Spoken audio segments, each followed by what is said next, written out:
কিছুদিন ধরেই আলোচনা চলছিল পিআর পদ্ধতিতে নির্বাচন এবং জুলাই সনদের আইনি ভিত্তির দাবিতে যুগপৎ আন্দোলনে যাচ্ছে বেশ কয়েকটি ইসলামী দল। অবশেষে সোমবার আলাদা সংবাদ সম্মেলনে একই দাবিতে ৩ দিনের কর্মসূচি ঘোষণা করেছে বাংলাদেশ জামায়াত ইসলামী ও ইসলামী আন্দোলন বাংলাদেশ।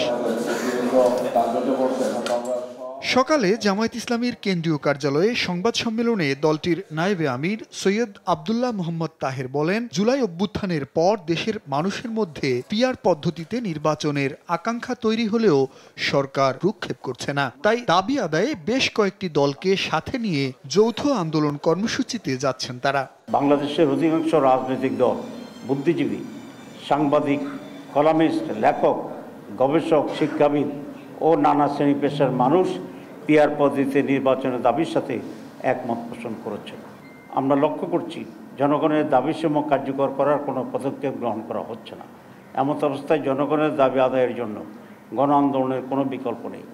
এদিকে একই দাবিতে রাজধানীর পুরানা পল্টনে সংবাদ সম্মেলন করেন ইসলামী আন্দোলন বাংলাদেশের আমির মুফতি রেজাউল করিম। ৫ দফা দাবিতে দেশব্যাপী ৩ দিনের কর্মসূচি ঘোষণা করেন তিনি।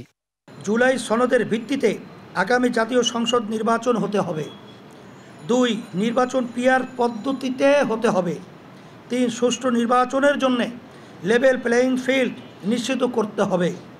৪. গণহত্যার বিচার দৃশ্যমান হতে হবে।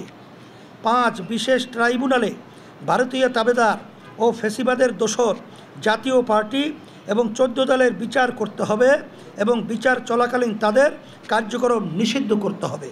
এ সময় ইসলামী আন্দোলনের সংবাদ সম্মেলন থেকে জাতীয় পার্টি সহ স্বৈরাচারের দোসর ১৪ দলকে নিষিদ্ধের দাবি জানানো হয়। জাতীয় পার্টি সহ জুনায়েদ আল হাবিব, দেশ টিভি, ঢাকা।